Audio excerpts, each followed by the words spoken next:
Biz juda ham ko'p javoblar oldik. Albatta, ko'plar juda to'g'ri javob berdi. Bu qadimiy shahar Samarqand. Biz sizga yo'l oldik.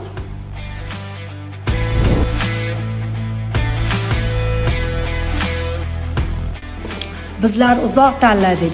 Bu qadimiy, go'zal shahar Samarqand.